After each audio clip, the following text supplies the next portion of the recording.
Thank you, Mr. Speaker, sir. I also thank the member for asking that question. Mr. Speaker, sir, municipal councils around the country have been managing solid waste services within the municipal boundaries.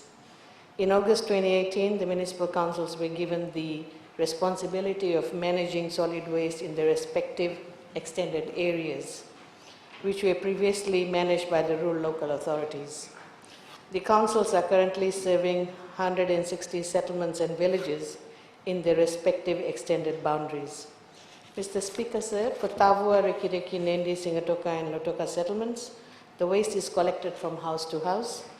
For the settlements in Ba, Levuka, Lambasa, Nosori, and Savu Savu, the collection of waste is done from a collection point, which varies from once a week to twice a week. There is no garbage fees charged to the residents in informal settlements. The councils rely on the government subsidy provided to them for the waste collection in these settlements. In addition, the settlements mainly in Suva, Lemi, and Nasinu have two modes of waste collection, that is by skip bins and weekly truck services.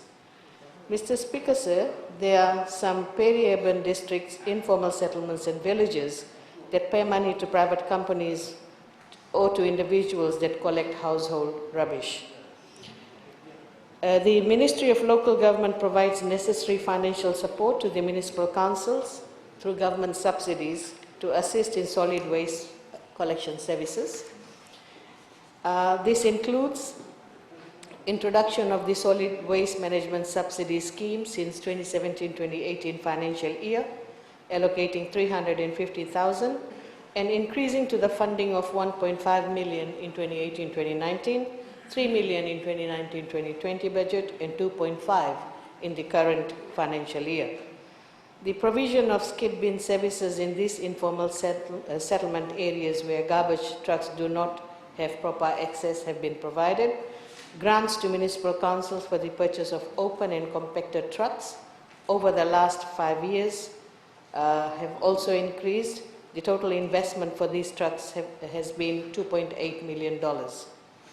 The landfill costs are paid by the respective councils from the waste subsidy grant. The government subsidy is $15 VAT inclusive price per ton. The gate fee is $38.83, but the councils only pay $23.83. So you can imagine each time the truck goes there, this is the amount of money they have to pay. The ministry has also purchased 1,924 compost bins to be distributed for certain areas in Nasinu.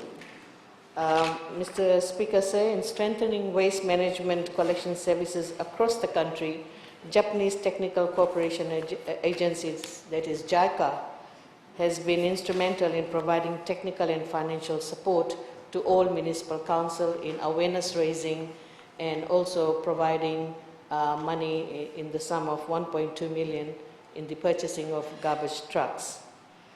Mr. Speaker, sir, to remove the inconsistencies and inadequacies in delivering waste management services in Fiji, the Ministry of Local Government is overseeing a pilot initiative which will see the two municipal councils of Suva and Nasinu leverage Suva's good practice to achieve greater efficiencies and effectiveness.